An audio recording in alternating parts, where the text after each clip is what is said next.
मैं कभी कभी सोचती हूँ कि नमाज के साथ हमारा वैसा कनेक्शन डेवलप ही नहीं करवाया जाता जैसे वो डिज़र्व करती है। हम में से ज़्यादातर लोगों को नमाज से इंट्रोड्यूस करवाया जाता है as something that is obligatory, something that is first, which indeed it is. लेकिन जब बच्चे को इस तरह से नमाज इंट्रोड्यूस करवाई जाती है तो या तो वो नमाज पढ़ता ही नहीं है, और अगर वो पढ़ लेना तो तब भी वो उसको बाकी चीज़ों की तरह एक डेली टास्क समझकर टिक ऑफ कर देता है। उसको कभी नमाज की खूबसूरती समझ नहीं आती, कभी वो नमाज के साथ वो कनेक्शन डेवलप ही नहीं कर पाता जिसके लिए नमाज थी। Once you shift your approach from I have to pray to I want to pray or I need to pray, everything changes. आप सोच के देखें, you get 5 daily breaks from this दुनिया। लोग अभी भी खा रहे हैं, पी रहे हैं, आपके प्रॉब्लम्स अभी भी वही हैं, but everything becomes irrelevant the moment you stand in front of Allah subhanahu wa ta'ala. Now it's just you and your Rabb, और कोई भी नहीं है बीच में।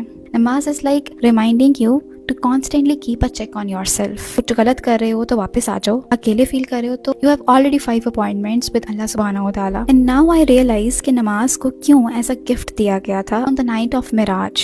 क्यों नमाज आप सल्लल्लाहु अलैहि वसल्लम की आंखों की ठंडक थी, और अल्लाह ताला क्यों कुरान में बार बार कहते हैं टू सीक हेल्प थ्रू नमाज, because it is your direct connection with Allah subhanahu wa ta'ala. Try changing your approach towards namaz in order to develop its love in your heart.